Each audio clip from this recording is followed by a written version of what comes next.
محترم دینی بھائیوں، رجب کا مہینہ شروع ہو چکا ہے اور ایک خاص دعا سوشل میڈیا پر گھوم رہی ہے، لوگ اسے پڑھ بھی رہے ہیں اور آگے شیئر بھی کر رہے ہیں۔ آئیے اس دعا کی حقیقت جانتے ہیں کہ کیا اللہ کے رسول صلی اللہ علیہ وسلم سے کوئی ایسی دعا ثابت ہے کہ رجب کا مہینہ شروع ہوتے ہی وہ دعا پڑھی جائے۔ دعا کیا ہے؟ پہلے وہ دعا دیکھیے۔ وہ دعا یہ ہے، اللہم بارک لنا فی رجب و شعبان و بلغنا رمضان۔ یہ ایک دعا ہے جو لوگ کثرت سے پڑھتے ہیں۔ یہ دعا سخت ضعیف ہے، اللہ کے رسول صلی اللہ علیہ وسلم سے ثابت نہیں ہے، لہٰذا اس دعا کو نہ پڑھیں اور آگے شیئر بھی نہ کریں۔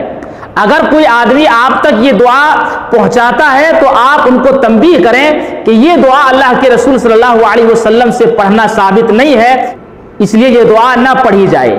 آئیے دیکھتے ہیں کہ اس دعا کو حدیث کی کس کتاب میں نقل کی گئی ہے۔ اس دعا کو امام طبرانی رحمہ اللہ نے اپنی کتاب المعجم الاوسط کے اندر نقل کیا ہے، حدیث نمبر 39 39 اور امام بہقی رحمہ اللہ نے شعب الایمان کے اندر بھی نقل کیا ہے، لیکن یہ سندن ضعیف ہے، یہ سخت ضعیف حدیث ہے۔ انس بن مالک رضی اللہ تعالی عنہ کہتے ہیں کہ جب رجب کا مہینہ شروع ہوتا تو اللہ کے رسول صلی اللہ علیہ وسلم یہ دعا پڑھتے، اللہم بارک لنا فی رجب و شعبان و بلغنا رمضان۔ اے اللہ ہمیں رجب اور شعبان میں برکت دے اور ہمیں رمضان تک پہنچا۔ یہ سخت ضعیف حدیث ہے، یہ دعا اللہ کے رسول صلی اللہ علیہ وسلم سے ثابت نہیں ہے۔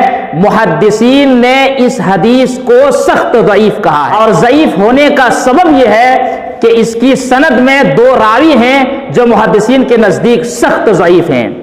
ایک ہیں زائدہ بن ابو رقاد جس کو محدثین نے منکر الحدیث کہا ہے، اور اسی طرح سے دوسرے راوی ہیں زیاد النمیری جس کو محدثین نے ضعیف الحدیث کہا ہے۔